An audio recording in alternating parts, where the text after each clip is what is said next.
Tonight's meeting of the Arlington School Committee is being conducted in person and through the use of Zoom. This meeting is being simultaneously broadcast on ACMi, and the meeting is being recorded. Because we have 2 members participating remotely, all votes are required to be taken by roll call. Persons wishing to access the meeting using Zoom may find information on how to do so on the town's website. The posted agenda and supporting materials for this meeting are also available on the town's website. Due to open meeting law restrictions, the committee cannot participate in or access Zoom's chat function.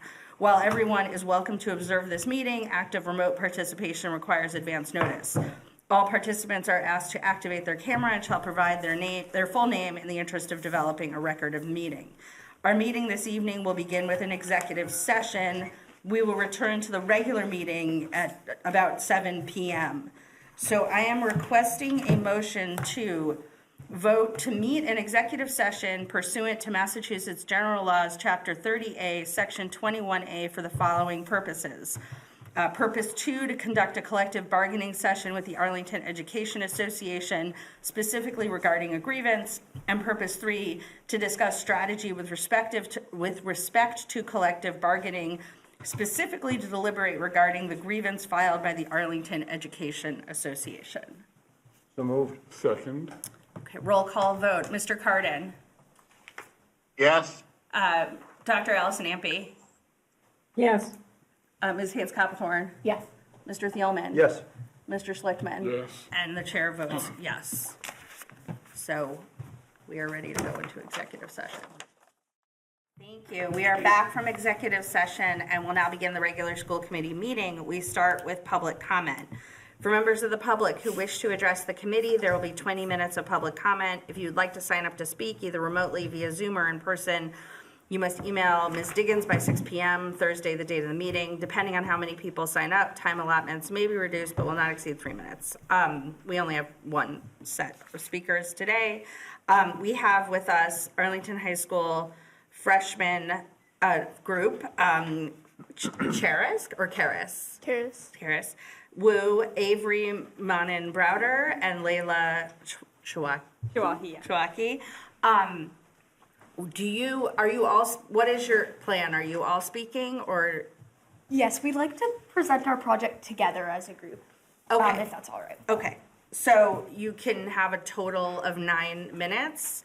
And just so I think you've learned this over the emails back and forth. We're not going to ask any questions or have any discussion about this tonight. We're just going to listen to what you have to say. So why don't you go ahead and start? Great. We also have a slideshow that we don't typically look. We can. I think Ms. Diggins. It's in the materials. It's in our materials. We have it, but we don't project it. Awesome. Okay. And can you speak into the microphone? Oh, yeah. Yes. You need to give us your names and your addresses. Yes. My name is Avery Monenbrader. I live at 46 Old Mystic Street. My name is Karis. I live at 70 Beacon Street. My name's Layla. I live at 83 Menotomy Road. So we're a group of AHS freshmen, and today we're going to be speaking to y'all about bird collisions at Arlington High School. This is the culmination of a course that we've been taking this semester about civics action in our communities. And as a part of this course, we have been working on a project meant to highlight civic issues in our community. This issue is really important to us, and that's why we've chosen to speak to y'all about it today. So I think as we're presenting this project, the first question that comes to mind is why. This is because first off, we are really invested in the well-being of animals and birds, and also because of a specific experience that I had in the fall, in which I was walking around in the courtyard, and I almost accidentally stepped on the bird that was collided into a window, and we looked around and we found many of them in the courtyard. So it kind of brought this to our attention. Yeah. So what Layla's anecdote indicates is that bird collisions are a prevalent issue at AHS, and this is significant because the the prevalence of bird collisions affects the usage of outdoor spaces at Arlington High School and the ability of students to enjoy these spaces. And this issue extends beyond Arlington High School. An Audubon survey found that around 1 billion bird deaths annually can be attributed to collisions with windows. Outdoor spaces play a large role in students' day-to-day lives. As shown by a survey conducted amongst HS students, the vast majority, over 80% of the student population, used outdoor spaces over 5 times on a weekly basis. And going beyond numbers and studies, I believe it is important to prioritize these spaces and the quality of these spaces that students frequent, as it is not only somewhere that they study, but somewhere that they make and share memories with each other and HS as a whole. So as part of our research, we've reached out to the Cornell Lab of Ornithology, and they pointed us towards some important resources, including the American Bird Conservatory and the Bird Collision Prevention Alliance, which has various information and solutions, as well as a guide to make change in your local communities, which we're loosely following by presenting to you all today. The first solution that we are proposing would be reflective bird tape. It's UV reflective bird tape. It's basically a seal or tape that you put on windows, and it has dots and other designs that make it so birds recognize that a window is something that is not able to be flown through, and it stops them from colliding on it. Some important points to note about this is that first off, it's the most effective solution. It's approved by the American Bird Conservatory. In our slideshow, we've linked both 2 specific brands that we found from American Bird Conservatory's list of approved different brands of bird tape. Some other things to know is that, again, it's the most effective. It would be easier to apply on large scale, so for bigger areas, for higher windows, etc. And it's our ideal solution, but it is something to note that it would be more expensive to implement in AHS, which brings us to our next solution, which is more cheap. Temporary paint is a cheaper alternative. It is more temporary as it is washable and smaller scale in comparison to bird tape. However, it allows for more creative freedom, such as fun designs and patterns, and can be more of a communal kind of thing that art clubs can fund and do together. Implementation of this may look like rallying art clubs and organizations to volunteer and potentially fund the use of temporary paint. Okay. In our materials that we've given to you, there is a slide where you can see visually just what it would look like, if that's helpful, but to describe it, UV bird tape basically looks like on a window, just dots maybe 5 inches apart. So it's pretty undisruptive to the aesthetic of the building. What UV bird tape implementation would look like realistically would be hiring a company such as WingSafe, which is a company, or Feather Friendly, to come in and apply the tape to our windows. Right now, we're in the process of inquiring and awaiting a response for more information specifically on the process and pricing. We do know that there are dealers in the Boston area that are available. And again, this would cost more money. And then the second solution, again, is a lot cheaper. Tempera paint looks like what you would imagine, like any paint on a window. So it could be painted on dots with a foam roller, and it could also be painted on designs. Implementation here would more look like a community-focused event that we would be happy to organize and fundraise for the paint itself, in which we bring our community together to paint on some windows at AHS to help this problem. Something to note is that a tempera paint is washable, meaning that the solution would be something that would be have to be maintained over time and redone.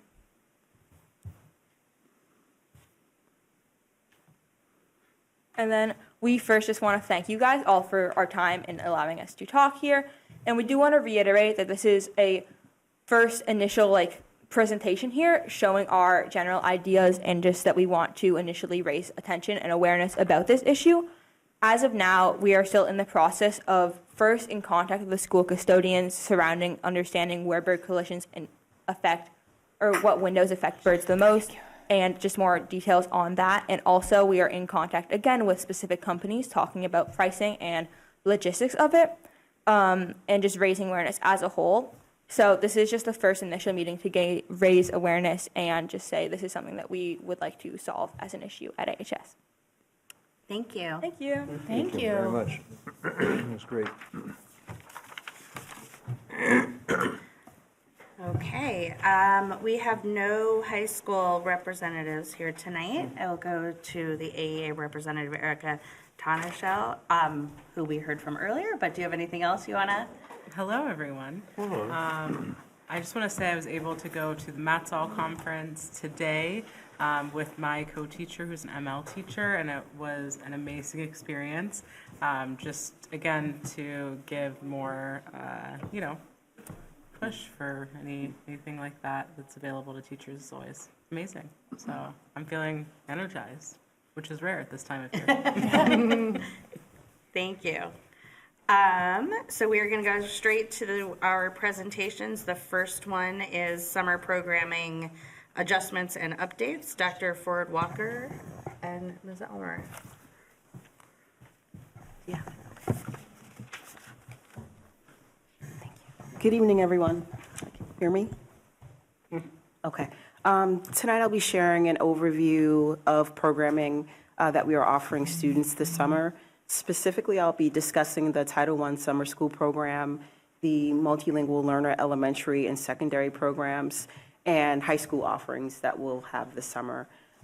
This summer, the Title I Summer School Program will be implementing a few changes to how the program has historically operated, and so I'll be sharing a few of those changes as well. So I'm excited to share that this summer we will be offering a full morning of programming for all students participating in the Title I Summer School Program. This year, we will also be offering a 4-day program for all students, Monday through Thursday. And again, the program is 8:30 to 12:30. That's a shift from the past few years where it's been more of a drop-in model. Students were dropping in for about an hour or an hour or two, receiving either ELA or math support. But this year, all students participating will receive both academic support in both math and ELA. And students will also have an opportunity to participate in a physical education class as well as a science and engineering class as well.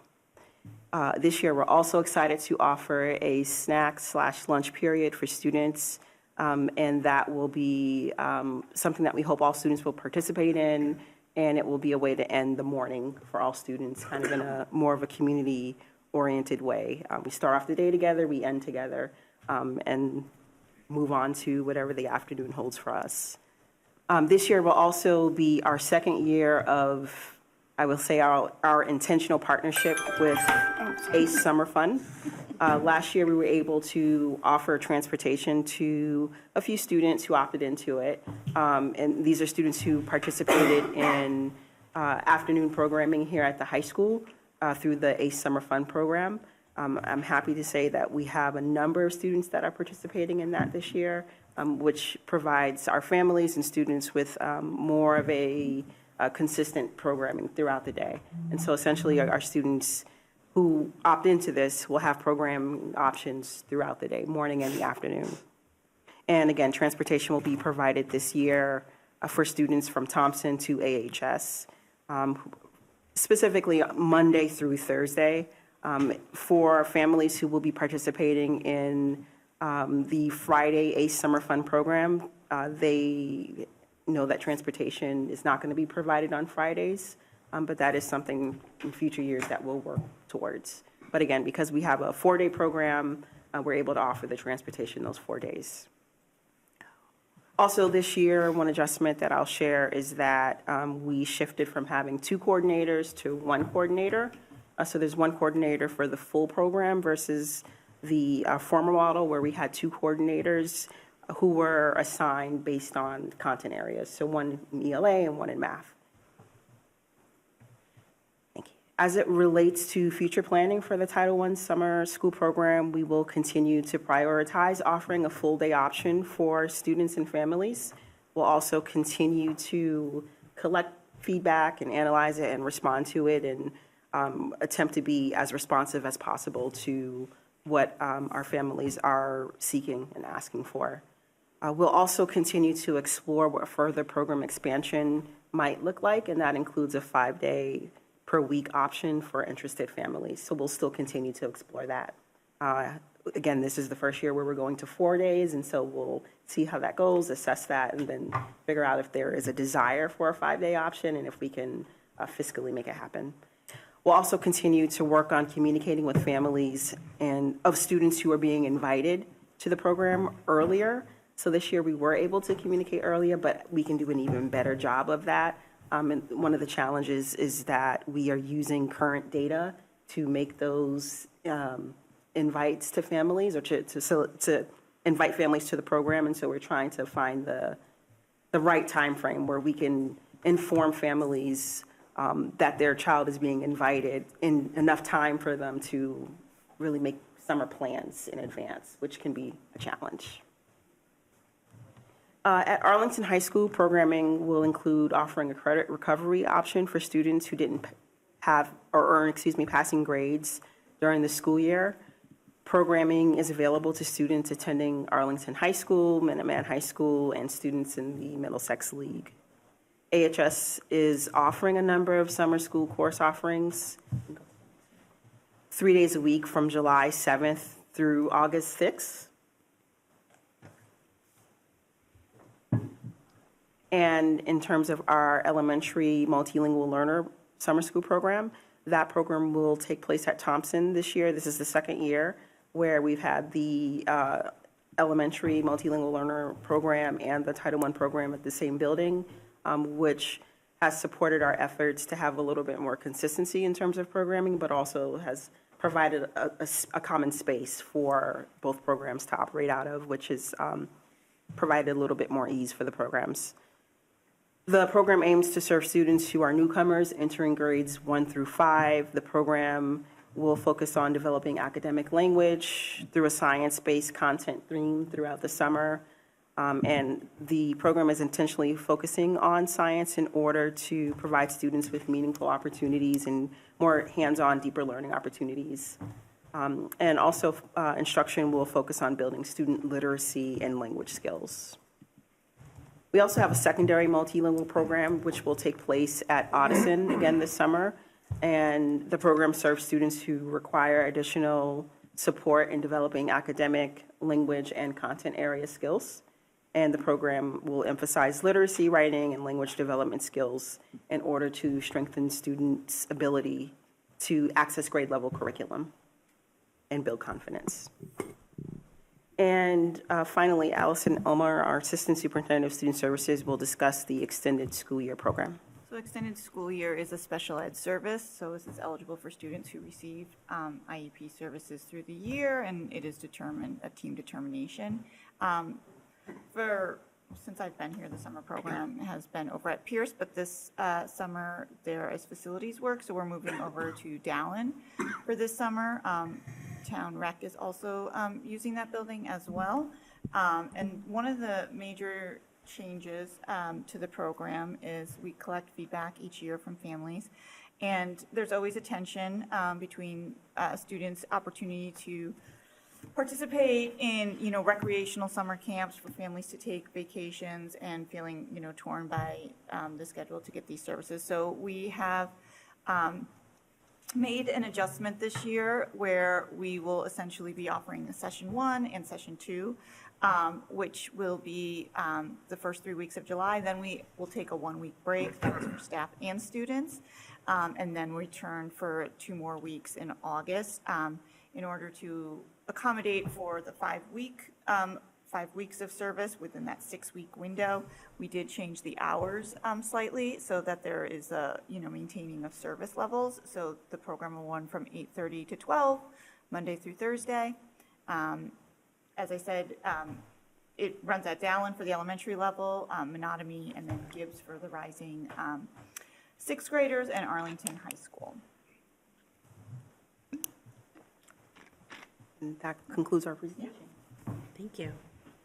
Did you want to add anything, Dr. Homan, before? Just thank you for the adjustments and the responses to feedback, and to ACE for some of the partnership work that has happened to provide a little bit more of what families are looking for. I know that making adjustments to some of these things is challenging because of qualifying measures that like have to be analyzed and assessed before we can invite a student into a program, which never ever matches up with what seems to be an increasingly early ask for people to register for summer camp.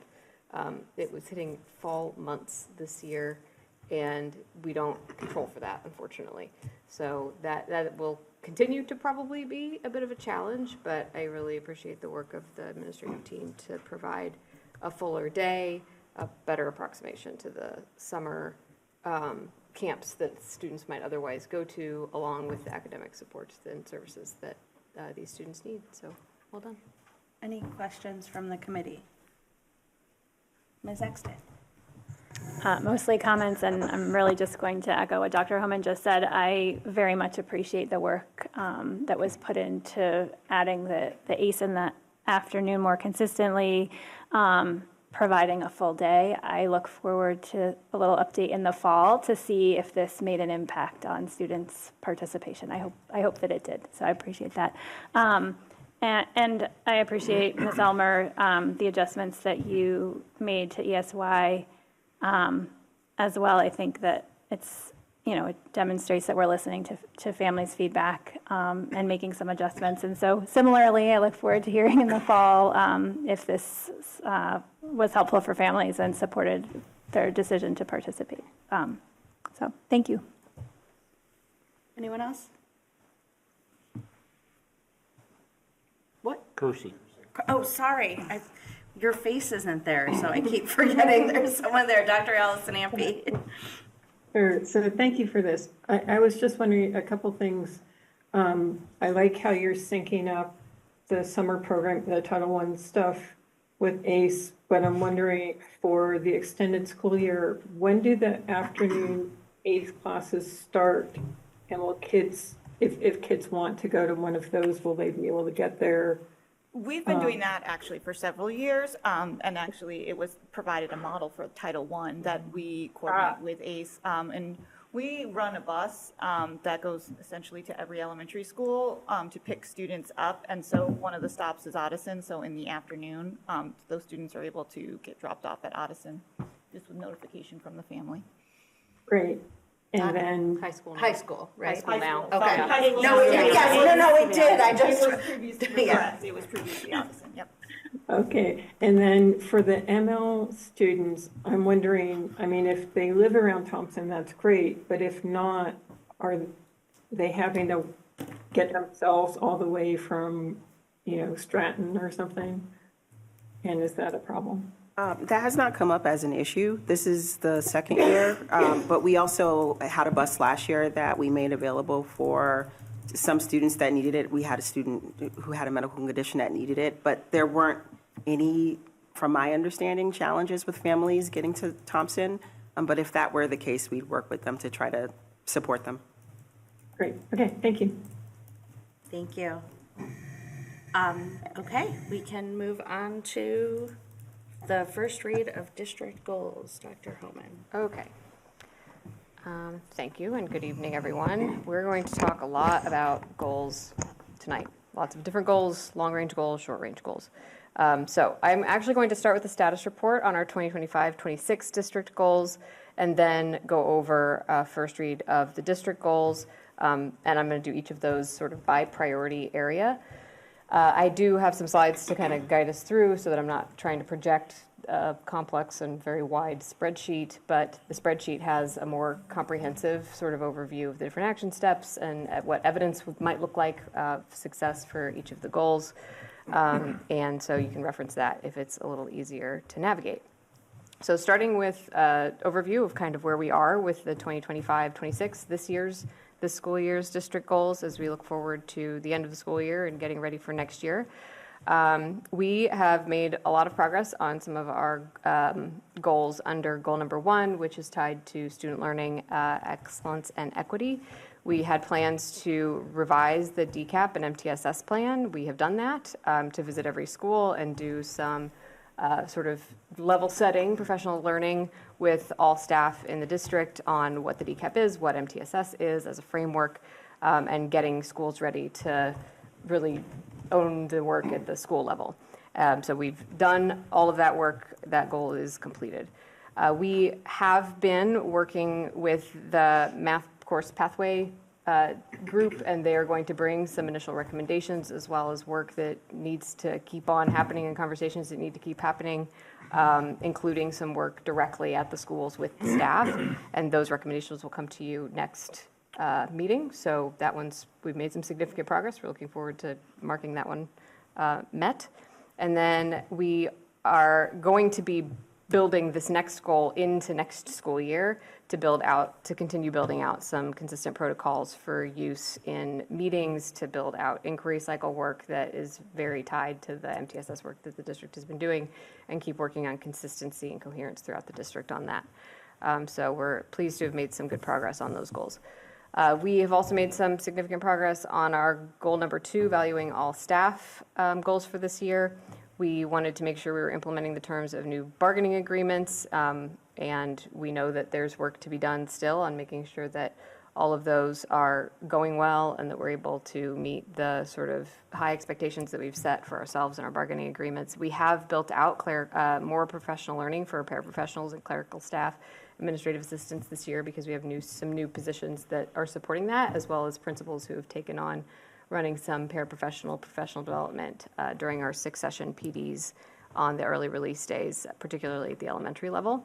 And we have been doing a good deal of professional learning that is aligned with our deeper learning goals and our MTSS plan, which I spoke to a little bit, but also that's incorporating educator choice and collaboration across schools and departments.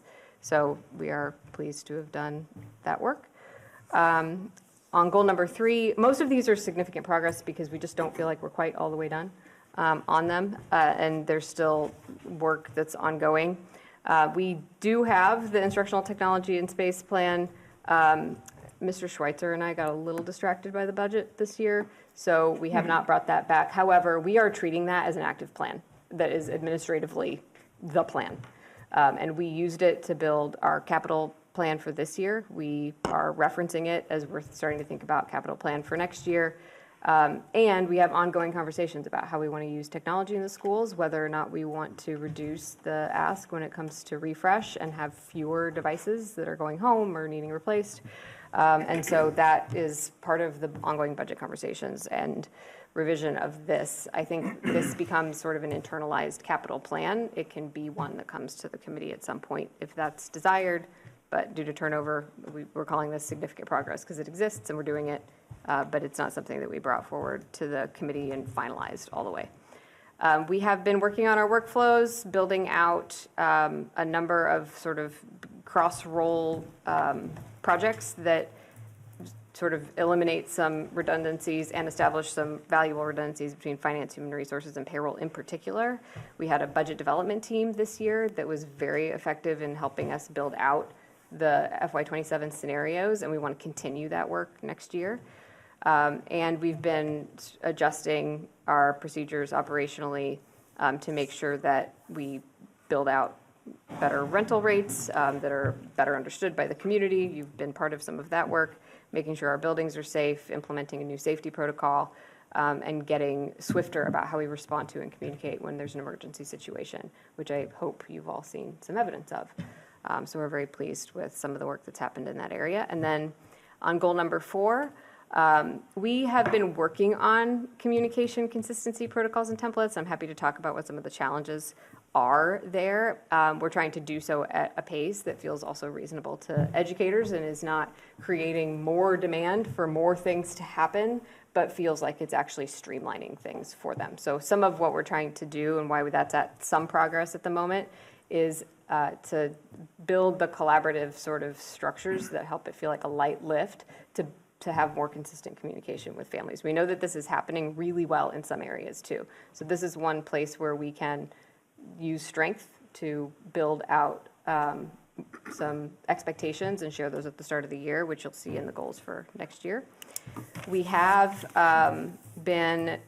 revised the rental sort of rate formula for ACE and after school, and we're building that off of a % revenue now, and we implemented that this school year.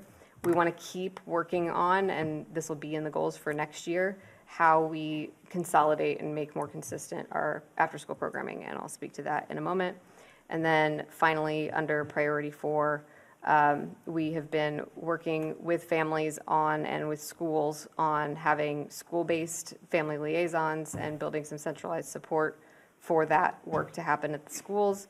And we've done initial piloting of Parent Square. There will be a full rollout of that next year, and that's reflected in this year's goals as well. That's going to replace School Messenger as our messaging app next school year. So that is the update. I'm actually going to pause here and ask if there are any questions on where we're at with this year's goals before I move to next year. My question, I was about to ask about Parent Square when you got there. So that, is that related to the some progress goal? Like I think, I'm yes. sort of, I'm responding, and we've had this conversation many times, to the number of apps I've downloaded in the last Yes. 6 years from different teachers Yep. and different systems. One of the biggest sort of practice shifts, and we have to be cognizant of when we are asking practice to change, because that is a conversation that we have to have with the AEA. But one of the big practice shifts that will come with Parent Square and having a communication system that allows for a little more sharing of pictures, sharing like back and forth communication, is that it will mean we're going to say, do not use also these apps that are free, because what it does is open families up to getting advertising. It is not as safe. We cannot keep it as safe because it is not under our umbrella. But there are a lot of teachers who have built full systems out using some of those applications in the absence of something like Parent Square. Right. Which has a lot of those capabilities to act more social, I suppose, in that it's a more two-way. And you can react to something someone sends, or you can send a picture. And that is what the draw was for some of these applications. And we cannot get a license for all of them, and there are very few that actually meet the needs of the entire district. Parent Square has some of those features. We are not going to require that everybody use all of those features, but we are going to have some sort of baseline expectations for what strong communication with families looks like. And some of that will also reflect what we've heard from families about what they want to hear from school, which is a lot about what I hear from families often is the learning. I want to know what I can talk to my student about that they're learning in class. I want to know what the major events are, and I want that in a really concise bulleted list so that I don't miss something this week that I should know. So what we have done is implement school-based protocols and expectations for what we expect the school to communicate and when and how often. What we haven't gotten all the way down to yet is what is sort of the baseline expectation for communication from the classroom teacher and what some other options are that we can support with the technology that we have, and that's what this will enable. So it rolled out at one or two schools this year? So Thompson has access to it, and they've started using it, piloting it, and telling us what the problems are. Stratton, same thing, but not every single teacher's using it yet. So families probably haven't all been told, like, put the app on your phone. Okay. We're starting to get some. And have you had positive feedback from teachers who are using it? We have not heard, oh my gosh, this is the worst app ever. Please don't use it. Okay. We haven't heard, oh my gosh, this is the best thing ever. It's going to save my teaching either. Okay. So we're not getting strong feelings. Yeah, I'm sort of curious about what you said about the teachers who have been using, who are actually some of the really good communicators, and that's like the one-off app. Right. Yep. And I can see the challenge for that individual teacher, like they've figured it out. But so I'm sort of curious about that transition for those teachers. Like I want to encourage the currently good communicators to continue to be. And so, a lot of those systems will translate well because of how I know how some of them are doing that. They're sharing across a grade level team, for example. Right. That'll translate well into this platform. Teachers who, in other districts who have talked with us about how Parent Square operates have shared that it can feel scary at first because it can almost feel like we're asking people to be more available. That's not the ask. During out of school times, because there is a chat feature in it, but there's also the ability to put like work hours so that if somebody chats you, during a time you're not working, it's not going to ping you, and it's just going to send them a message that says what your hours are and when they can expect to see a response. So that feature tends to alleviate some of that worry. People will worry that you expect me to use all of these bells and whistles. We don't. We're going to do this sort of at first roll it out at the school level, use it for emergency communications. Then do some professional learning over the course of the fall to show some of the things you can do if you choose to with it, and to basically say, you know, here's what we sort of expect everybody to be doing on a routine basis that can be set at the school or team level. Any other questions? Ms. Exton? Sorry, this conversation just made me. Family, sorry, I lost. Oh, family community engagement is a DESE standard of assessment. So how, and I know like we're asked to make sure we've done this by the end of the year because teachers need to sort of have these goals as a way to create their goals. Is there a place, how can we use these goals and sort of the rubric of the evaluation process to move teachers toward this? You're pointing out that yes, the rubric says, I think it says, what is the exact term around? The frequency is not defined.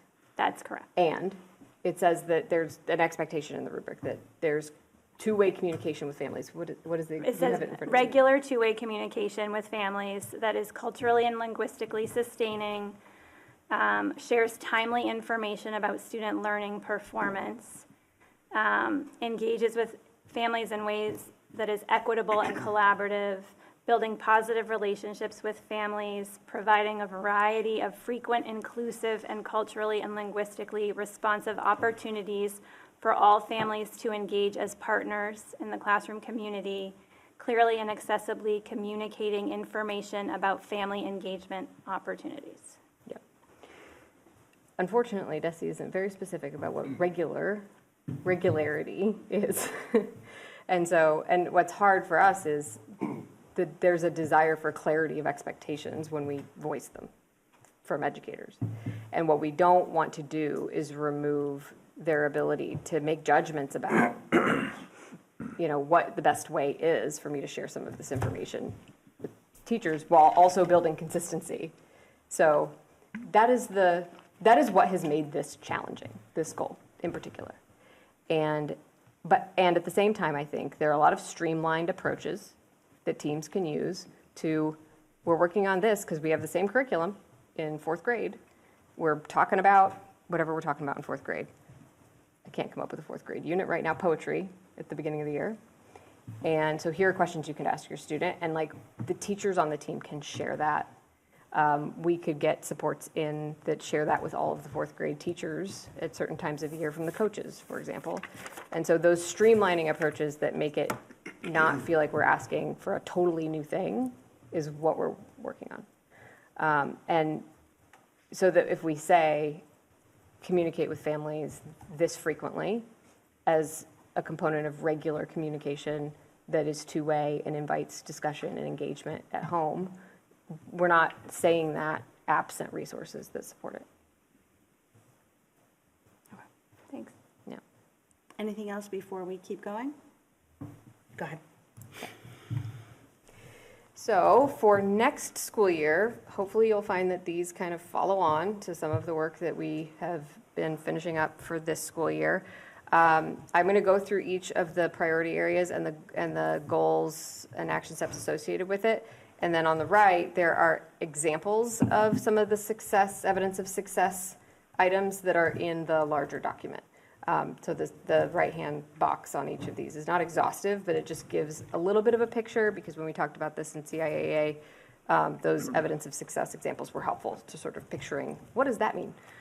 So for goal number 1, still focused on experiential and academic outcomes of students. And the things we're going to do to improve that is to expand deeper learning and innovation, that is promoting critical student learning using tools and teaching practices that support student engagement, well-being, collaboration, and experiential learning. That is a lot of very vague words. So I'm actually going to go straight to the evidence of success.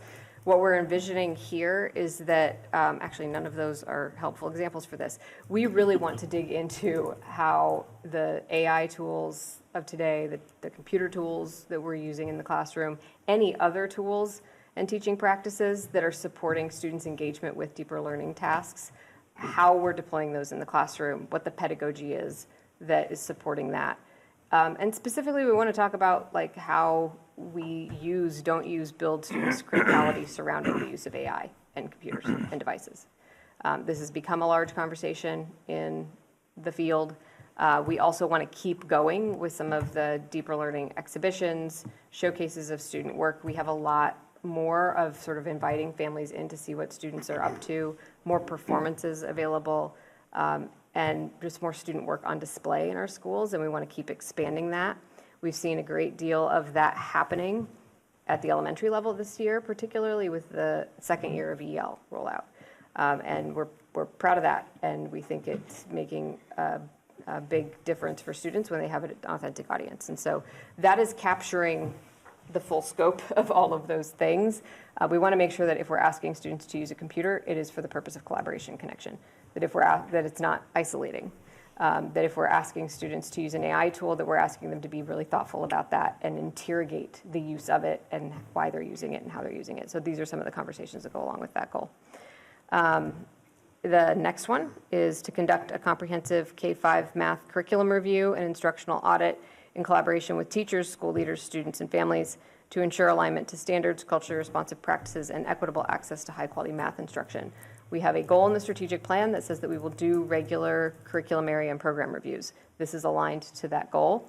And it's a bit of a spoiler alert because you're going to hear about math pathways at the next meeting, and this is going to be one of the recommendations that they are going to share with you. So we'd like to get started on that and get some of that work done next year, knowing that that tends to take a little while to make a determination, make an adjustment. And then finally, we want to keep working on our implementation of district-wide MTSS by really focusing on our data-informed instructional practice, progress monitoring tools, and we want to do, and you'll see this in the next set of goals, some work around how we build inquiry cycles, routine inquiry cycles, and tracking over the course of the year of our various formative data sources into sort of routines in SST, ILT, ACE meetings, and stuff like that. Specifically linked to this one, we really want to work with, and this is actually also linked to other things that we've spoken about, have some parent presentations around what MTSS is, how the district's implementing it, and talk with families about what inclusive settings look like, why we're trying to build more inclusive settings, what our options are for those settings for students who might require some intervention or additional support. So that family piece is very tied to this goal and to having it be a full community effort, but also sort of the in-school supporting principals to implement MTSS work is part of that goal as well. For our second priority area, valuing all staff, we want to keep working on the culture of learning that we had been working on for the last couple of years. And part of that is the regular data and inquiry cycles. We're going to do this at the leadership level and on teacher teams. This is essentially using student level data routinely throughout the year to identify a challenge, determine a small strategy, do it, assess it, adjust it, and then come back to the data and see if you made an impact. And to do this iteratively, frequently throughout the year. We're going to start with really digging into this at the leadership level. We already do this in some ways, but not as sort of structured as it could be in some of our collaborative spaces. And so we want to try to build this because this is what really sort of digs into an inquiry approach on adult teams. And then second, we would like to make sure that we get through timely and collaborative negotiations with Unit A. And that will be a very big project. So we're looking forward to it. And we're hoping that we can do that with enough time to be able to make sure that anything that we're looking at can be built into the FY28 budget. So we're looking forward to getting started on that as soon as the school year starts. For goal number 3, which is operations and sustainability, we're going to be focused on all required activities for the OMS building project next school year, getting through the eligibility period, initial phases of a feasibility study, which was approved by town meeting just a couple of weeks ago. This is going to be a lot of engagement work with community members and a lot of looking at different scenarios and what the possibilities are for the project before we have a plan that also includes a finance number that we would bring to voters potentially for debt exclusion. So this is going to be a big lift for the next couple of years. We're really looking forward to the work. It's very exciting. We have been plugging along on our eligibility period requirements and look forward to working on that. And then second, under that priority 3 area, we have a lot of restructured roles and functions in some consolidated central office departments. This is going to present some challenges, but also some opportunities for us to make sure that our communication across offices is very strong. So we're looking for minimal delays in any operational response and follow-up. We'd like to really focus on project management and capacity so that we don't have a situation where the right hand's not talking to the left, and so that staff really don't feel, or students or families feel, the impact of some of the staffing reductions and consolidation that we've done. And then for goal number 4, ongoing partnerships with families. We just talked about the full launch of Parent Square. That is right there in that first goal. That is one of the things we will be focusing on. And then I've sort of prefaced this at an earlier meeting, and we'll talk about it more when we do the after-school report at our next meeting.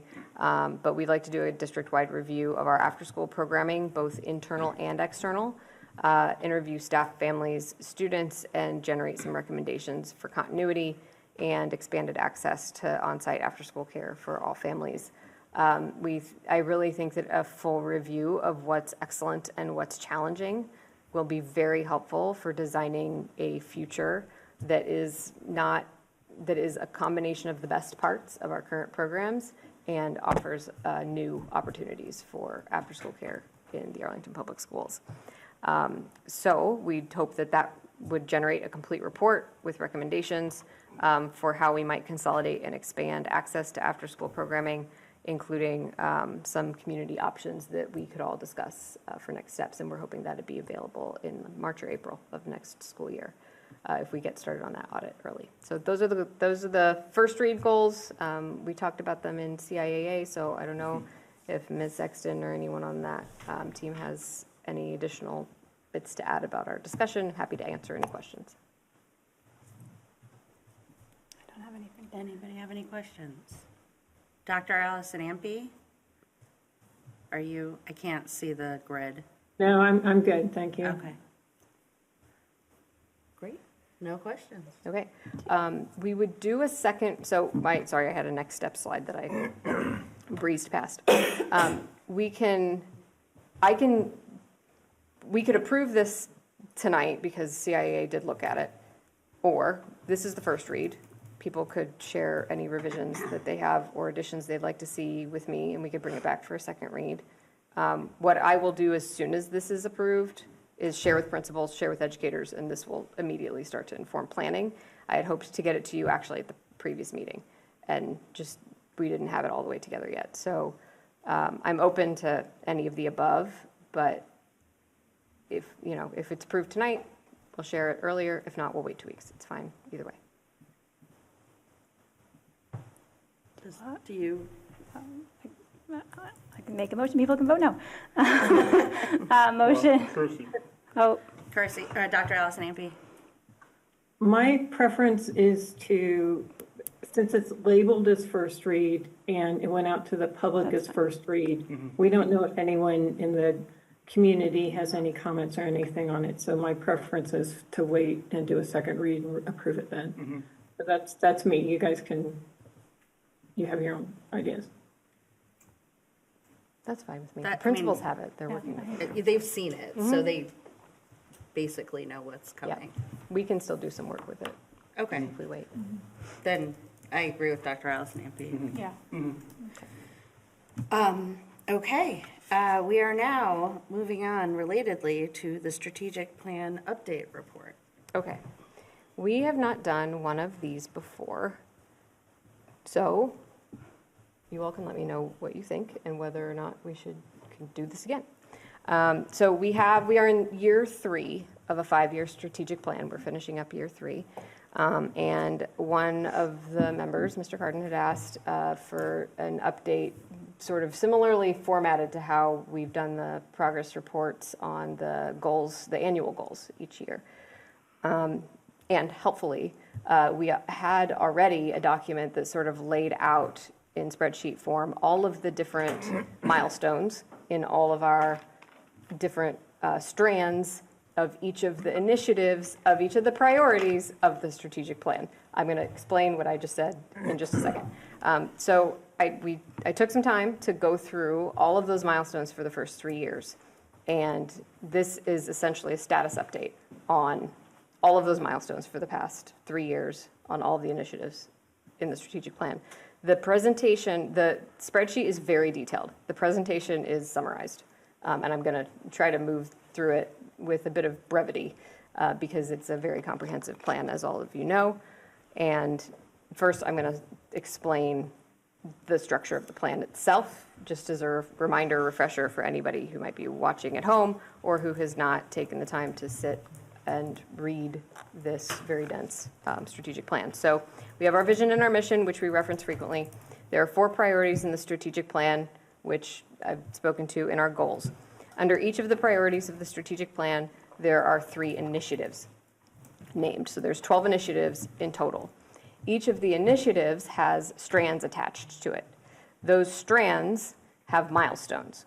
So under one strand, we might, under instructional vision and coherence, we might have a few different strands of work that are going on. For each of those strands of work, we have specific milestones we set out and said, we're going to do this on this year, we're going to do this the second year, we're going to do this the third year. So this is an update on where we're at on those milestones for each of the strands, and it's broken out by strands in the spreadsheet. It's not broken out by strands here, it's more based on priority. But that's how the structure operates. So I'm not going to go through every single one of each of the boxes on each of these slides. I'm going to stick up here to the status array on each of these slides. But I am happy to speak to any of the action steps that are named on any of them or in the larger document that folks have access to. We have done a lot of work on our deeper learning data and assessment parts of the instructional vision and coherence goals. We have completed a lot of those action steps, including our rollout of a new literacy curriculum ahead of schedule.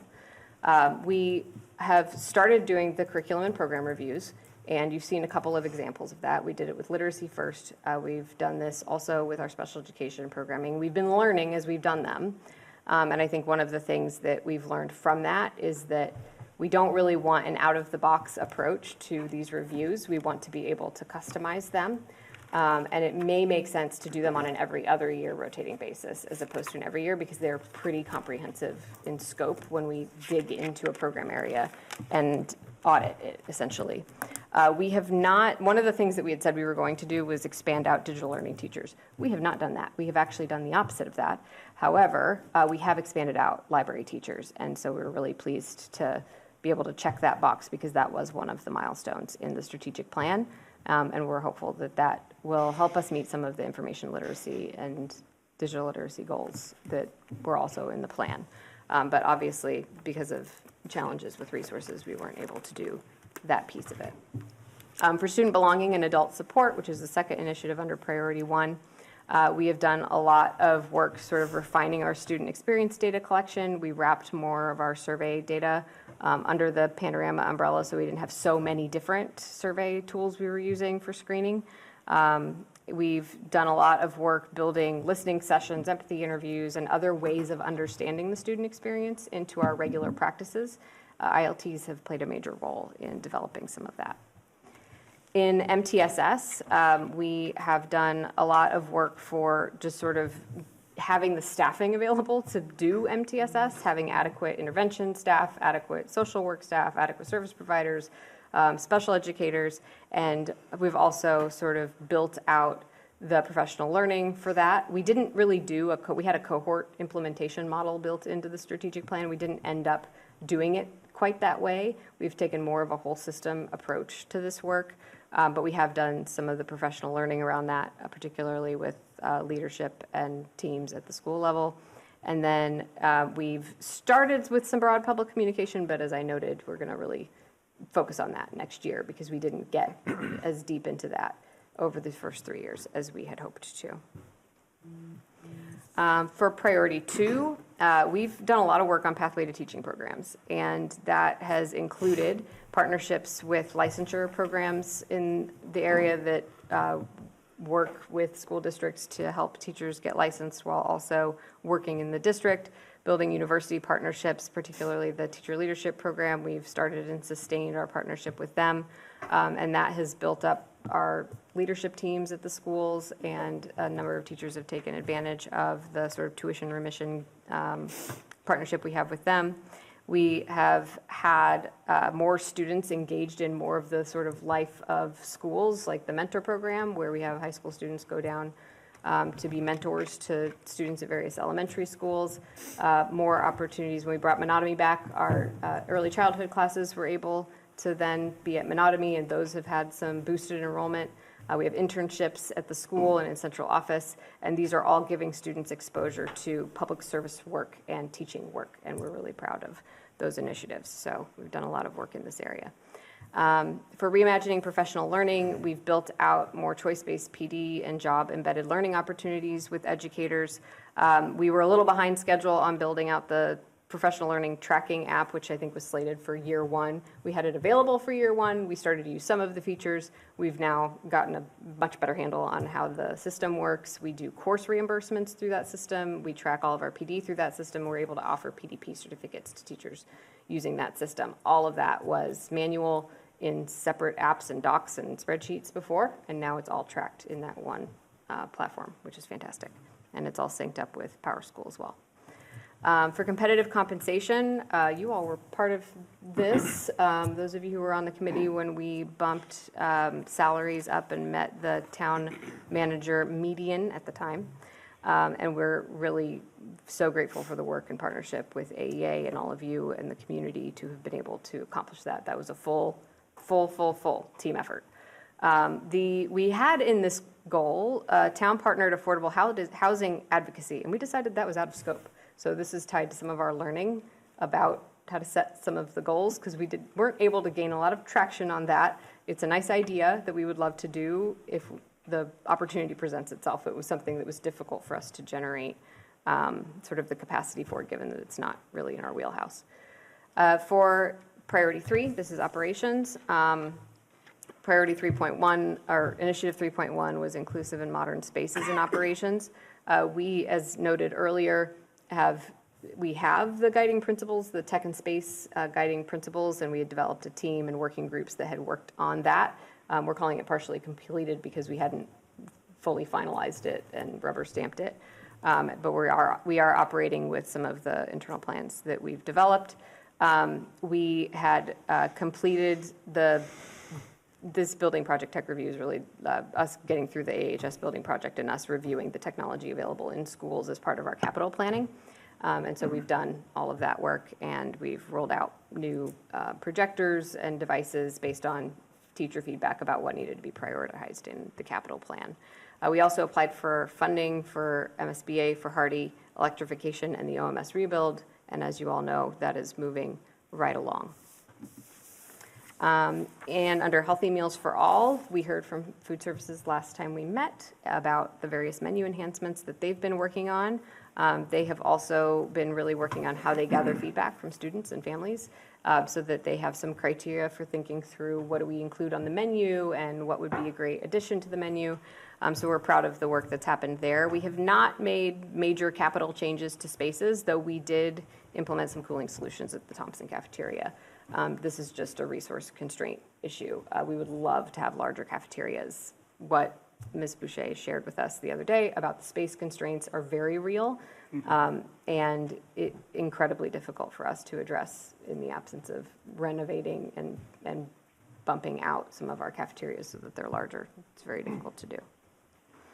And then under facility stewardship, we have been working through sort of major infrastructure milestones that have been part of capital planning. We've replaced the Bishop roof. We've built a new playground at Brackett, made playground improvements for playgrounds that sort of fell apart before we were expecting them to, including at Thompson. We did establish a digitized asset management process. This was as much in technology as it was in facilities, but in the tech department in particular, we did not have asset management when we started the strategic plan, and now we do, so we can track and trace where all of our devices have gone and make sure we're keeping track of everything. And then we, as noted, have realigned some of our capital requests. And then when it comes to before and after school services, we did complete and implement our breakfast pilot, and that is now fully implemented and free to families a half hour before school starts every day. We've audited some of our title programming in the summer and made some adjustments, which you heard about this evening. We never did add, because of insufficient resources, sort of a centralized oversight role that was in the strategic plan, that we would have one role to sort of do oversee all out of school and after school programming. We don't have that. It wasn't as high priority in terms of staffing decisions that we needed to make as, maybe we imagined at the beginning. But we are still working towards, as you saw in the goals for this year, how we continue to expand access and make sure that after-school programming is as supportive of what families need as possible. And then finally, we did do a lot of work on sort of building out the Welcome Center and registration practices that we heard families wanted to see. Obviously, we're doing a bit of consolidation now of some of those resources as we head into next school year. But we've launched a lot of actually new family welcome orientations. We've built out the school transition supports for kids headed into 6th, 7th, and 9th grade at all of those transitions. We've streamlined some of the registration workflows so that we could reduce families just sort of hanging and waiting for registration verifications. And our registration team has done a lot of work on the forms to make sure they're well translated and accessible to all of our families. So, despite the fact that we're now going to be consolidating some of the positions in the Welcome Center, we will still have our registrars, our engagement specialist position, and we'll still have some partial support in communications, and we hope to keep as much of this moving as we can. I'm really proud of the work the principals in particular have done at the secondary level to get more information to families well before they're starting the transition process, because I think, to Dr. Allison Ampey's point earlier this evening, it helps when families feel like they know what's coming and they can anticipate what this transition is going to be like. And so we're trying to do as much of that as we can. We're also looking forward to partnering with our MLPAC and CPAC families on some work that we like to do in coming years. And then finally, communication and partnership. We did revamp the website. We are still working on website consistency. There are a lot of sort of technical challenges associated with that. So one of our next steps will probably be deciding if this is the right platform to use or not, or if we want to start over with a total rebuild, because we did not anticipate some of the challenges cleaning old content that we have had because of lack of access to a sitemap, which I'm happy to explain if anybody wants to get into the weeds on that. We have built more sort of parent engagement group opportunities at the school level in partnership with like the Rainbow Task Force and other groups in town. We're going to start working next year on more consistent DEI task force for the community as well. And then, as noted, we've started work on two-way communication protocols and gotten more consistent with school level messaging. We really want to keep going on the classroom to home messaging. So, takeaways from all of that review, which was, I actually really appreciated the prompt to do, because it showed just how much we've been up to over the past 3 years. It's a lot. As well as where some of our things were that we were really aspirational about that we just haven't either had the capacity to do or haven't gotten as far on as we had hoped to. One is that we definitely want in future plans to keep our initiatives within our scope of influence. I actually talk with folks a lot about how to sort of define a problem in a way that you can actually do something about it. We define some problems that we don't have a whole lot of power to do anything about, so maybe we shouldn't try to articulate those as goals. We should have some tracking tools, and I'd actually really like to build out some data tracking dashboards that where the whole community can sort of see where we are with some of the priorities that we've set for the year or in the next strategic plan. And we need to build comfort with adjustments and corrections. The plan was really ambitious. We have completed most of the planned actions. And just because we didn't get something done doesn't mean we've abandoned part of the plan. It means that we're being responsive. And we've had a lot of things come up that we've had to sort of pivot and pay attention to, and that's okay. I do think it's also important that we're careful about how specific we get. There were a couple places where we said we were going to add this position, and that may or may not be really feasible when we actually sit to look at the budget plan. So we might want to sort of dial back specificity in some areas and be more specific in other areas, or provide ourselves with options about how to go about meeting a goal in the next plan, so that we have a little bit more flexibility but can still say that we met our goals. So we have 2 more years in this strategic plan. We're going to keep going. And then next school year, it will be time for us to start thinking about how we plan for planning a new plan, which is a lot of planning to plan. But we need to think about that because it's a big undertaking to get community input on how we've done and what needs to happen next. I think we should start some of that research and share methods for engaging the community next school year, so that when we hit FY28, we can spend that year, that final year of this plan, developing a new one. And I think regular temperature takes on kind of where we are with some of these things as we head into those last couple of years will be important. So I'm happy to take any questions about this or feedback on it, since this is the first time we've sort of done a comprehensive check-in. And thank you. Questions, Mr. Cardin? Thank you very much. It was a very helpful presentation. Nice to see where we are and all the progress we've made. One specific question on the IETP, because last I thought I saw it, there was a draft that the Facilities Committee had looked at, and that's where it sort of, and it wasn't really in shape to move it up here. Correct. So we still have a lot of work to do on that. Is that correct, or? So I've spoken with Mr. Thielman about this several times this year. So Mr. Schweitzer, shortly after that meeting. Oh, yeah. I know you know. I'm not rushing you. I'm just, Yeah. It sounded like rubber stamp, you're already using it, but I think we haven't really seen it, so Yep. I just want to clarify that there's still going to be some refinement of it. Eventually, it's going to come to us. We'll get a chance to give you feedback before it actually is finalized. Yeah, so it has not changed since the last time you saw it. Okay. The sort of mapping out that we did there was the plan that we've run with for this year. If it is the wish of the committee that we finalize this thing or something else, like if what that was is not, frankly, what you all were imagining that would look like, I'm fine with that too. If what the committee is looking for is more of a, like, here's the vision in a narrative document, and then here's a capital plan in a spreadsheet that sort of lays out what we think the biggest priorities are going to be, that was kind of what the feedback that I heard, and we just haven't had a chance to build that out. So I think one of the next steps, Mr. Thielman, might be, we're going to be talking about, we have a facility subcommittee meeting coming up. We're going to be talking about rental rates. Maybe we can add this to the agenda. But it'd be nice to hear, it was clear when we had that last meeting about a year ago that what we have done is not quite what people envisioned or what people wanted. And then we also have pivoted how we're thinking about devices. So we would need to revise all of those numbers for the one-to-one devices. And we could work on that some over the summer and bring a revised, we could work on that as part of building the capital plan for FY28 and bring that to the committee in a revised format. I would just need to understand better what that format might look like and how what we did didn't quite meet what people were looking for. How do we do that, though? How do we do what you want to do? Just put it on the agenda and maybe recirculate the current draft. Sure. We can do that. All right. And, I mean, I think we discussed it once, but we can discuss it again and give more recent feedback. And then the only other thing, I love the idea of planning for the plan.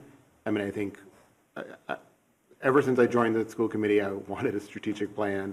It was a huge effort. We got a strategic plan. I think it's been wonderful for guiding our efforts, but I think we can do a smaller scale effort as a follow-on still have a strategic plan that guides where we're going, because I think that's very important.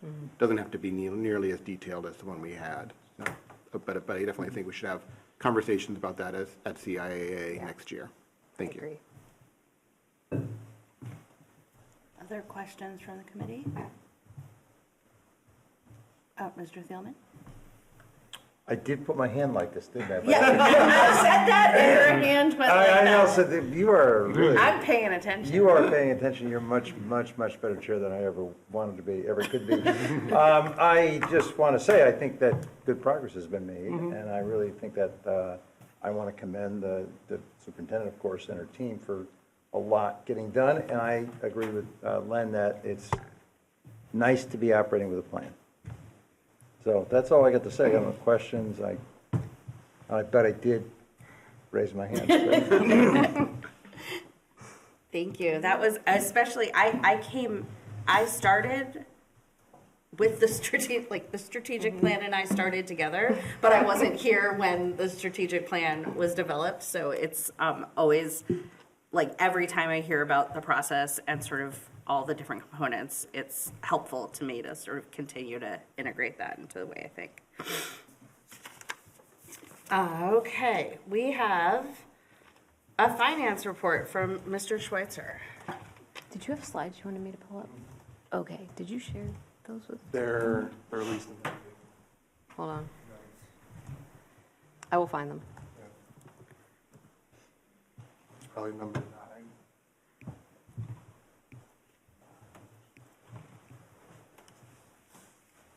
I can get started, just kind of setting expectations and the stage as the I got them. slides are coming up. So this is, I believe, my 4th report to the committee since I've been here in the fall. This is the 4th report, and it's dated as of financial information from May 8th, 2026. Just to review the agenda and set expectations, in the portal you will have received the finance report memo, which has some additional narrative, kind of building off of the last update, so that is in there. A single pager of the revolving accounts, as last time. It's within the memo, but it's split over a couple pages, so I just have a single pager for you there. And then the slides will review the methodology of the projection, both for personnel and non-personnel expenses. I'll review the currently adjusted budgeted balance, which is slightly a positive balance at this time. And then just following up on the last update, even in that context, we'll just review some of the recommendations and tools if in the next month or so we do find ourselves at a slightly above budget. What kind of steps we can take there. So again, the methodology, just wanted to supplement prior discussions, but then also the commentary within the memo to ensure the integrity and the transparency of the report and the data. Everything that you see in the budgetary columns, the actual and encumbrance on the financial charts are directly from Munis and are not manipulated in any way. Following up from the discussion on the prior update, the payroll projections are performed based on an offline analysis, and they're not based on any encumbrances that are within Munis. We're at that time of year, and I think I discussed this last time, that we're at the time of year where we would be relinquishing or releasing those anyway and working with the town to post our summer payroll encumbrances. I have a follow-up meeting with the comptroller's office tomorrow to get those posted in the coming weeks, and then on our next report update, those will be in there. Other payroll things such as, projected, contractual stipends that still have to hit, any related custodial overtime for, events and such, those are all taken into account. For the non-personnel projections, we've experienced since the last report some savings in this area. Most of it's due to the passing of the new encumbrance deadline. That was just a couple days after the last update that I had here. There's only a handful of anticipated projections or expenses projected within the non-personnel area, primarily within facilities and IT. Some of these, mostly in IT, are because a lot of our softwares don't renew until June. And as of running the report May 8th, we're still getting final quotes and working to encumber those. So there's still a projection there for some of those items as well. And then just as a high level on all department expenses, schools and otherwise, we're still reviewing open purchase orders with teams, and upon each warrant are able to liquidate some open PO or blanket balances. So we do have some funds that are continuing to return to the bottom line. On this next slide here, the adjusted balance chart, it's gotten a little bit smaller as we're approaching year end from all the prior updates I've given. One, because we're reclassifying expenses, or two, things are now being posted. For the expenses that are here, beyond what's on the current projection, there's only a couple items I'm still tracking there, kind of in the reddish area. We've learned of just a couple more retirements since our last update, so I've added in their payouts for what sick or vacation days would be to that position tracker. As of May 8th, the projected vacancies, we were still actively hiring for some long-term subs that were starting about mid-May, and then some we're still hoping would start here in the next couple weeks for anticipated leaves. So there's a small projection for them. Still carrying here, I just wanted to single out that additional out-of-district transportation number. This is to make whole our current projection for the lab out-of-district transportation PO. This week, we did just get the March bill. At the time of doing this report, it was only through February. We're still at about that mid-60% over last year for basically the same number of students, a similar number of monitors and services.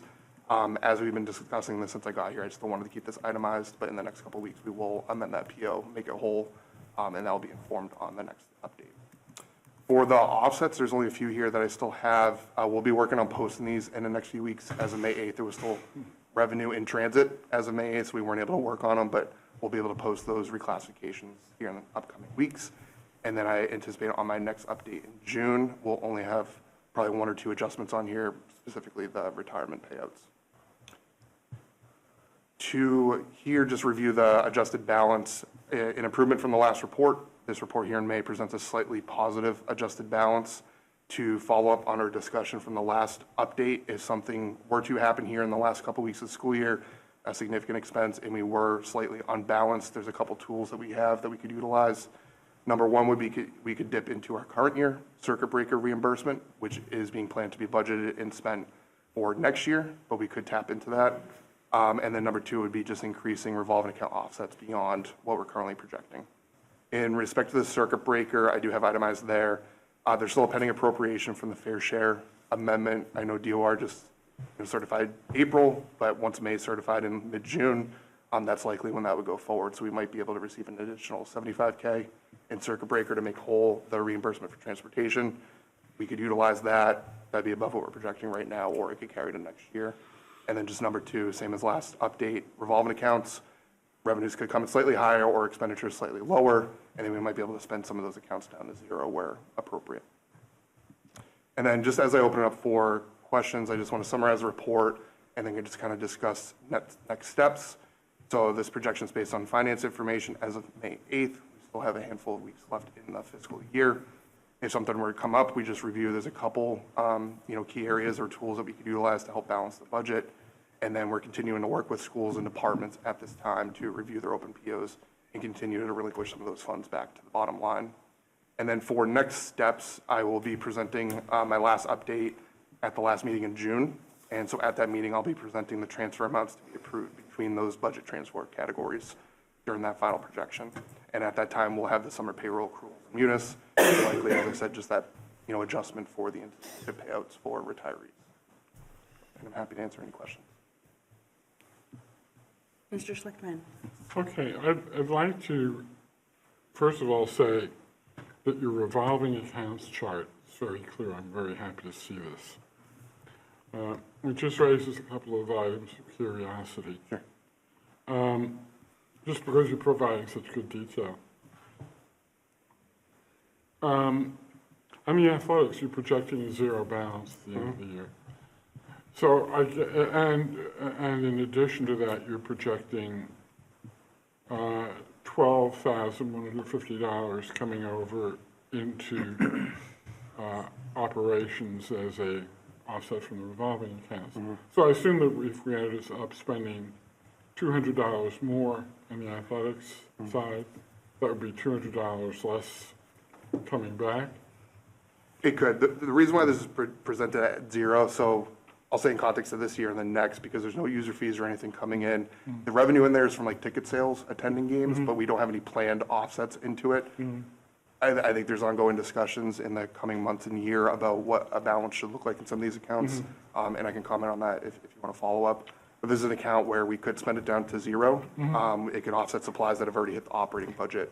So if we did have to tap into that additional 12, we could certainly do so. So I was just wondering what would happen if we had expenditures that exceeded the 12.5 that we were coming back in. Yeah, so right now that is planned as an offset. It's not planned as me to purchase anything. So we'd just be taking funds on the operating budget in athletics for supplies for said sports and moving into the revolving account. And in theory, what would happen if, say, we had $15,000 of expenses against that? We cover that in the budget? Correct. Okay. Yep.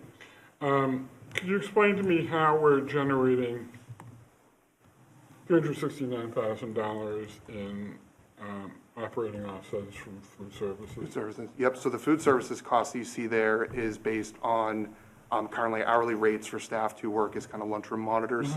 This is an eligible expense to hit the food services revolving account or the enterprise account. The way the system was set up when it came here was that was posted directly to the general fund, and then a year-end offset would go into the food services. I inherited that. That's a weekly payroll, so administratively to change that has just been a little difficult. So right now, that is still projected to just hit the general fund, and then I can do a year-end offset to it. This number, I'll allow just to speak to the last update. The projected number is a little bit higher than last time, or pretty significantly higher. It's only because the way that expense was posted knew it was offset, so I didn't have a payroll projection. In here, I kind of took our current run rate for the rest of the school year. That's why it's significantly higher than last time, but it's an eligible expense that has historically always hit the food So the money services. coming in is the federal funding for the school lunch Yep. program? That's where the expense will be posted. Oh, okay. Yep. It just it hits the general fund through payroll. Okay, thank you. That'll be cleaned up for next year.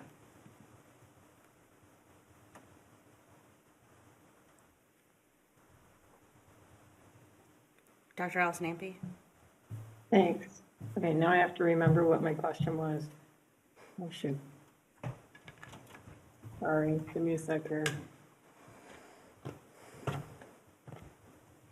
Oh, I wanted to ask, so looking at the balances for foreign tuition and building rental and stuff, when you say as of May 6th or May 8th or whatever, we've received this much, have we actually received that money?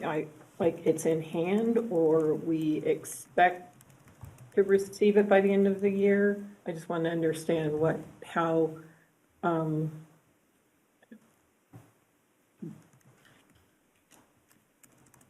how that money is being accounted for. Yep. So that column there, if you're referring to the kind of red column, May 8th year to date, that is reporting actual expenses on the books as of May 8th. So the revenue would be actual receipts. So I'm not recording any anticipated still in transit money. That might be within any projection, but that revenue is what is posted in Munis as of that date. For expenditures, that is recording any actual expenses that have already gone out the door or any pending encumbrances or requisitions. So that's basically money already committed or money that's already gone out the door. Okay, great, thank you, that's very helpful.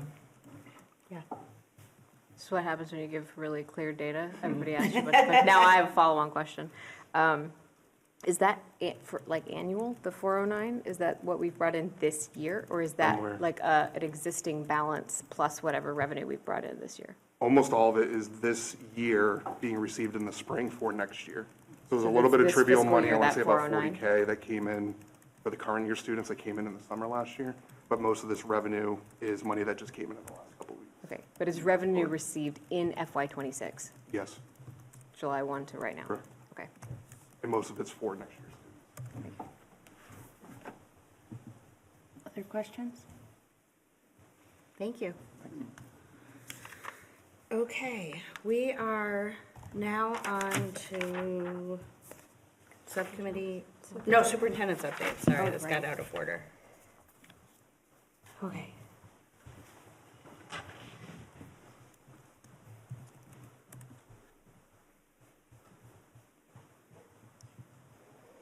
Okay. I am pleased to report that the Healy Driscoll administration announced formally that Arlington, along with some other communities, has been awarded a $15,000 Innovation Career Pathways grant. This grant, and we've talked with all of you about it, I believe, in December and sort of throughout the spring, will be launching a health and social assistance career pathway at Arlington High School. What these pathways do is sort of give students a cohort of peers who are interested in some similar possible career options. It does not lock them in to whatever they want to do in their future, but it does give them a group of people who are interested in similar things and some coursework that they can take that is either at the high school already or that we'll build out in future years that helps them learn more about that career area. So we're starting with health and social assistance. It was wildly popular in course selection, and we had more students say they were interested in it than we're actually able to include. But luckily, we asked them for first and second choice, and so the students who said this is their first choice, they're going to be able to do this, which is very exciting. We are eligible for an additional $90,000 to support expansion of the work.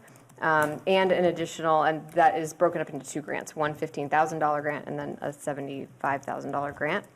We will be using that to support teacher salaries that will expand internship opportunities and coordinate the activities of the Pathway cohort for next school year. So we're really proud of the high school team for putting this together, and proud to be part of that list of school districts that will be rolling this out for the first time, as well as districts that have been doing this for a little while now. Our elementary school students across the district enjoyed performances of Finn by Arlington High School drama students who put this all together in their classes, and collaborated also with some arts classes and makerspace students to build the set and the costuming and everything else. It was a student-produced 1-hour play, and it was first performed at the Kennedy Center. It was not even copyrighted until this past winter. It was first performed prior to it being shut down at the Kennedy Center. AHS is only the third company in the world to perform this play, and it is the sweetest story. So if you didn't get a chance to see it, I am sorry, because it was really fantastic. It tells the story of Finn, who is a shark who struggles to belong, and he really kind of feels like he should be hanging out with the fish, and he wants to sing and dance with the colorful fish because that's who he is, but the sharks guard the fish because they're guards and they wear their gray uniforms and they're gruff, and that's not who he is. So it's a beautiful tale of bravery, belonging, and finding friends in unlikely places, and it's so much fun to welcome all of our elementary school students to come and watch this play every year. This is part of an initiative that started with an AEF grant that we've kept going, where students get to take a field trip to sit in the beautiful high school auditorium and enjoy a performance by their high school peers. And it's also one of those other examples of ways that we have our high school students thinking about educating students and working with young children. And so it was great fun. This is a picture from the Thompson performance when they went to see the play, and one of our amazing high school performers during the play. Our Pierce 4th and 5th grade families and families really all over the district have been enjoying math mornings. The Pierce one was just this week. Exhibitions of student work have been in full swing over the past couple of months, and we're continuing to expand those efforts. The math morning was lovely. Pictured here are parents sitting in the Pierce cafeteria. See my back.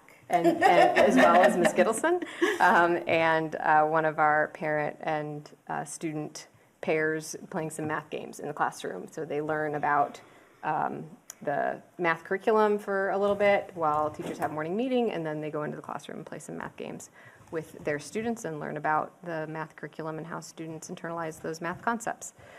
We had 2 Arlington School Green Teams recognized by Mass DEP this month for innovative approaches to school sustainability efforts. We have school green teams at all of our schools, and the 2 honored were the Stratton Elementary School Green Team. Team leader Tammy Luck works with that group, and Ottoson Middle School Green Team, who works with Rachel Oliveri. They received recognition for projects that promoted civic engagement and responsibility in their schools. I have an administrator hiring update. Congratulations to 3 new assistant principals. Megan Dumas will join the Brackett team. Danielle LaRoque will join the Dallin team, and Sadia Aziz will join the Gibbs team, and we will have all of them here to say a hello to you when they join our team in the fall. We're thinking about how we make sure that we're supporting our new administrators next year and getting them all set up with our protocols, and we're working on a plan for making sure they have some professional development to get well-oriented to the Arlington team next year as well. I do also have 2 updates to new regulations that are headed our way. One in the more immediate term, the other in a longer trajectory, but possibly with even more significant implications for some of the work that we're doing. So there are revisions to timeout and seclusion regulations from DESE, and there will be a policy revision that comes along with that. The policy subcommittee is going to meet next week to go over some of the recommended adjustments from Attorney Meinelt. Those new regulations go into effect in August. We have had administrators trained on those new regulations with Attorney Meinelt this month. She gave us some guidance for leaders on how to comply with the new regulations. They are very aligned in spirit with our current practice. We really try not to exclude students any more than is absolutely necessary, really ever. However, they are introducing some new expectations that could have some unintended consequences that are causing concern for several districts across the state. So folks have been anxiously awaiting some guidance. However, DESE hasn't yet released implementation guidance to my knowledge. We haven't gotten anything this week, have we? No, and they offered their guidance in February with the promise of additional. Oh, right, we were waiting for additional updates. So we have some help with some of the implementation, but there's still a lot of questions about what this could look like, particularly in some of our settings and programs where it's unclear what exactly the expectation is for implementation. And then policy subcommittee, like I said, will be taking up the recommended policy adjustments next week, and that will eventually come to the committee for approval, and we can discuss in more detail what some of those changes are and what their implications are. Also, an update that there will be revisions to state-level high school graduation requirements coming soon. There was a high school graduation council that was convened by DESE and by the governor's office. They released a framework for new high school requirements. That framework includes, in very swift summary, but these are big items that are major implementation things that we're going to need to work on if this comes to fruition, are end-of-course assessments. They're going to require senior capstones or portfolios, that all students complete Mass Core, which is going to be a change to the high school graduation requirements that we have here in Arlington. Completion of FAFSA or MASFA or opting or a proactive opting out of application, completion of those. Financial literacy coursework, and there's also a goal to expand seals of distinction. We do the Sealed by Literacy now. We actually had more students earn that this year than ever before because we took a different approach to having students take that assessment. All of these have really significant implications for Arlington. We're sort of philosophically aligned with all of them, and it's a lot of work that was not included in prior graduation requirements, which was essentially the MCAS. So this is the state's response to the elimination of MCAS as a graduation requirement. So more to come on this. I did participate in a superintendent group of advisories to these guidelines, and there are pretty significant concerns from myself, some of my colleagues, about implementation of this. They do have a long timeline trajectory sort of laid out over many years, and hopefully there will be appropriate support provided to districts to do some of this work, because it is going to mean professional development. It is going to mean adjustments to programs of study. It is going to mean a lot of things. I see Ms. Tonishall internalizing what some of these things might mean. Just taking it in. Yeah, so we don't know a lot yet, and there will be more discussions about it, but I wanted to make sure it was on everybody's radar, and I'm happy to answer any questions folks have on an individual level about that or this evening in the meeting. And your current and projected enrollments are in materials. That's all I've got. That's a hand. Mr. Carter. Yeah, I mean, maybe we wanted to cover the graduation requirements separately, but when I saw them, some of them require legislation. So what are you hearing from MASS about that, and in lobbying efforts around maybe scaling back some of the more costlier aspects of it? Right. So part of why I sort of put this in the update was to make sure that we generated some discussion about it, probably in some other spaces. Right now, it requires, a lot of these things are going to require some legislation. So what has been happening with MASS is that they've sent surveys to superintendents.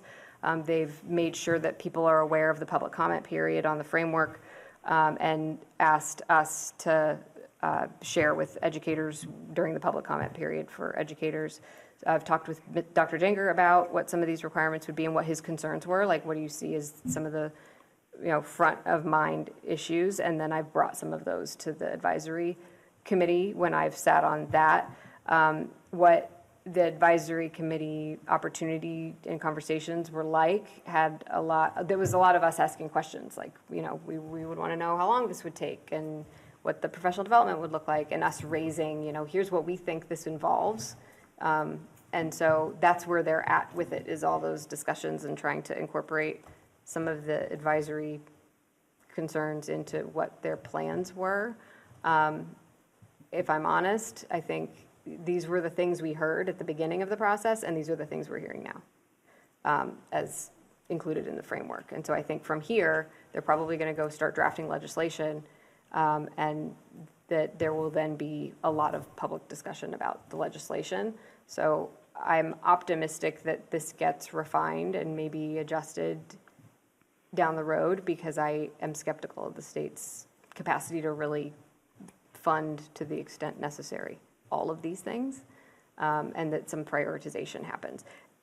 You know, all of the superintendents have said too, these are good things to do and to prioritize, but districts are in very different places with their ability to fund them. And so I think that that's the primary issue at stake, is will the legislation include that funding? But we haven't seen drafted legislation yet, and I will be sure to keep you all posted as it becomes available and starts to work its way through the process. Thank you. Mr. Thielman? Well, Lynn, this kind of answered my question. Aside from the funding challenges, are these good things to do? And you said in general, you think a lot of these things are good to do, but the resources aren't there to help districts achieve this. I think, yeah, in particular, senior capstones and portfolios are excellent things to do. Yeah, right. They're competency-based assessments when they're done really well, and when there's a shared rubric, and when we norm around that. But I just said a whole bunch of things that cost money. So that's one of the things I would say is fantastic to do and exceptionally expensive. End of course assessments require course alignment statewide to some extent. So for us to say, like, this is the sophomore course that is aligned with the state end of course assessment. As a logistical challenge, end of course assessments for the state, like I don't work at the state level, I don't know. Maybe it's easy to implement. I have a hard time believing that, though, just given what I know about data reporting and the fact that so for example, MassCore, one of the things that the state did recently was they went and looked at MassCore completion rates at every high school and sent us the data. We know that the vast majority of our students complete MassCore according to our understanding of what MassCore is and the courses we have in the program of studies and what students complete. But the data show that we don't have the vast majority of students 100% completing MassCore. So that's a misalignment of course data. And that, I think, would have also some implications for end of course assessments. So, because you'd have to have that really well lined up statewide and a very clear, they have frameworks and state standards, and I think that's what they're going to use, but we'd have to have a very clear sense of which classes are qualifying for that final end of course assessment. So those are just some of the sort of logistical challenges we were raising and discussing in the advisory. It seems like it's a huge financial logistical challenge, and the process of getting stuff through the legislature and approved is complex. And just at a high level, and what some of these things we're doing in Arlington. Yeah, we've expanded seal of distinction access for our world language students. It's exciting if they're going to add more of those, because it's a way to like prop a student up. We don't have a lot of financial literacy coursework, but we've built some in. I do think most of our students are completing MassCore. We've prioritized the FAFSA completion. So some of this stuff. Yeah, because some of it feels like we could slide in right easily. We're in a good place. We're in a good place to do it. Statewide, it's complicated because there isn't the funding to get everyone aligned. Yeah. Yep. Okay, thank you. Dr. Allison Ampe?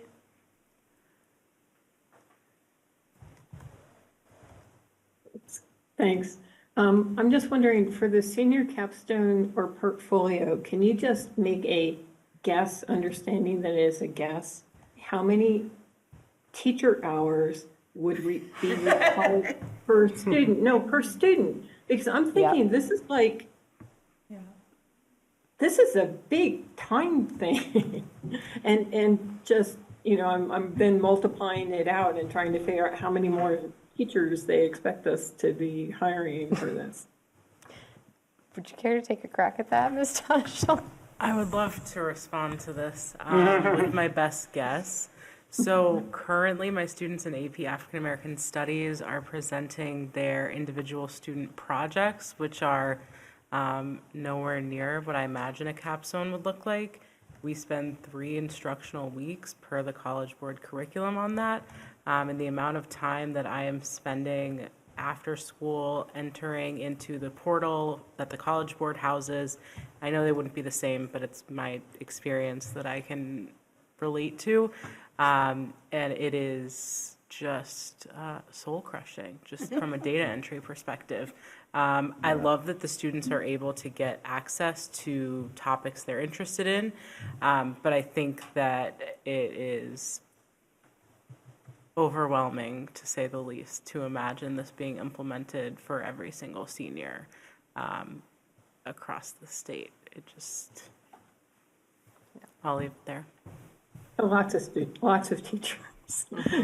That's all. I was just curious. Thank you. I just had a question about the end of course assessment, because when I first read that, like, I thought final exam, but you're saying it would be what they're talking about is like every semester or year having to admit it. It's like mini MCAS, Yes. basically. Yes, it'd be a state-designed and administered assessment. Okay. And we'd also do MCAS. Oh, right, because we still do MCAS. Yes. Thank you.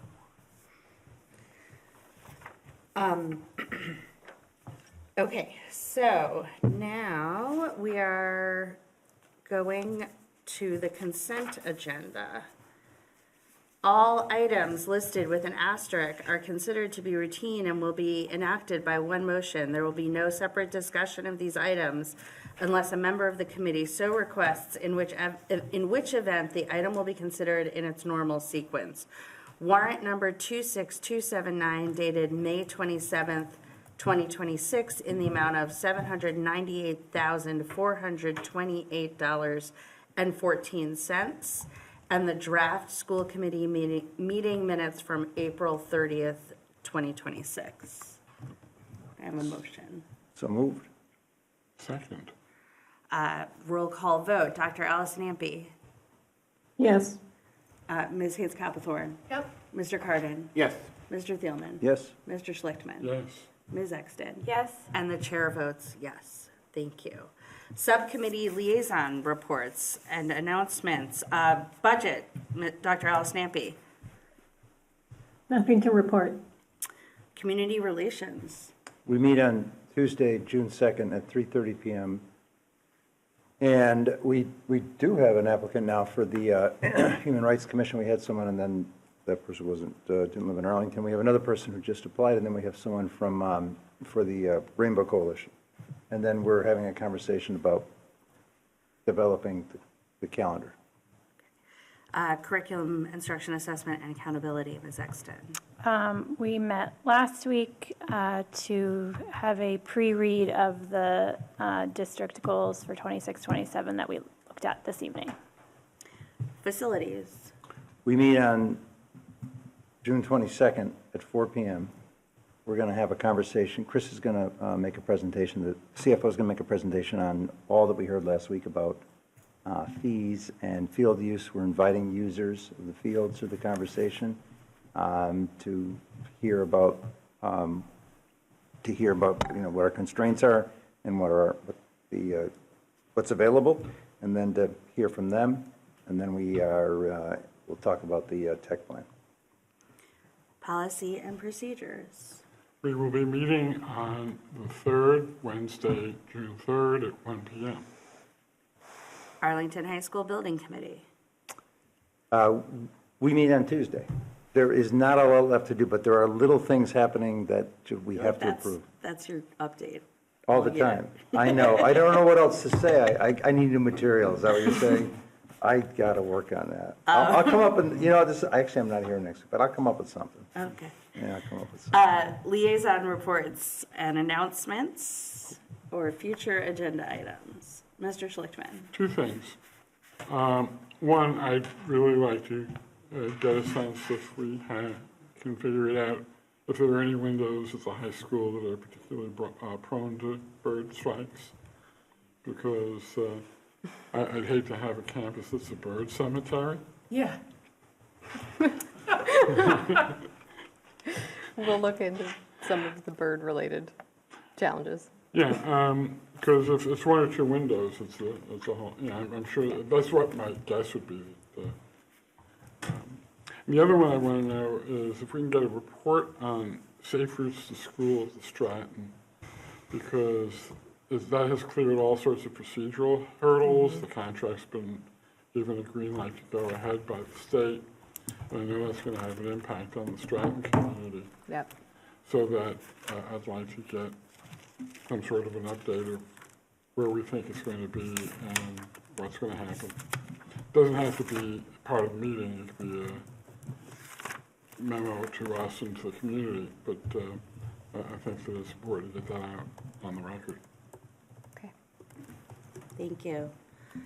Okay, we are now, I'm looking for a motion to go into executive session to discuss a new open meeting law complaint to GL Chapter 30A, Section 21(1).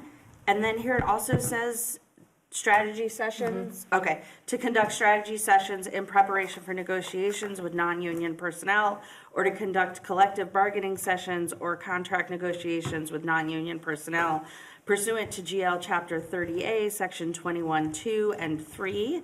The committee will adjourn directly from executive session. So moved. Second? Dr. Alice Ampe. Yes. Ms. Haynes-Copplethorne. Yes. Mr. Cardin. Yes. Mr. Thielman. Yes. Mr. Schlichtman. Yes. Ms. Exton. Yes. And the chair votes yes. So we will adjourn, or go into executive session.